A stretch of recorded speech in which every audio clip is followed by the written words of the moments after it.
कहें कि शहनाज गिल अपनी जिंदगी में मूव ऑन करेगी, लेकिन सिद्धार्थ शुक्ला को साथ लेकर, तो आप क्या कहेंगे? ये इशारा खुद शहनाज गिल ने दिया है।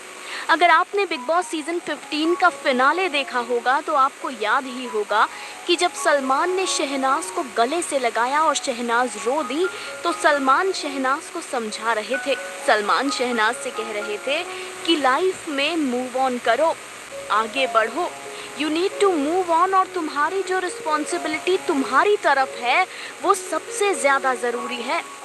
इतने में ही शहनाज सलमान खान को जवाब देते हुए कहती हैं, थैंक यू सर, और सर मैंने परफॉर्म किया है, बहुत विनर्स आए हैं बिग बॉस के और आएंगे, लेकिन किंग एक ही था और वो सिद्धार्थ शुक्ला था। जी हाँ, जहाँ सलमान शहनाज को मूव ऑन करने की बात कह रहे थे, वहाँ शहनाज ने फिर से सिद्धार्थ शुक्ला की बात कर दी। यानी शहनाज मूव ऑन करने को तैयार है, लेकिन सिद्धार्थ की यादों को अपने साथ लेकर।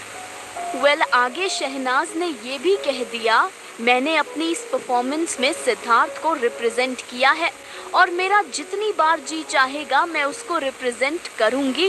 इस बात से भी साफ जाहिर होता है कि शहनाज ना तो सिडनाज को छोड़ेंगी, ना ही सिद्धार्थ की यादों को। शहनाज की ये बातें सुनकर हम हेटर्स से सिर्फ इतना ही कहेंगे, जब कुदरत के नियम भी सिडनाज को अलग नहीं कर पाए, सिद्धार्थ शुक्ला के चले जाने के बाद भी सिड और नाज एक ही हैं, तो आप लोग भी अपनी नफरत से कुछ हासिल नहीं कर पाएंगे, ये बात तो साफ है।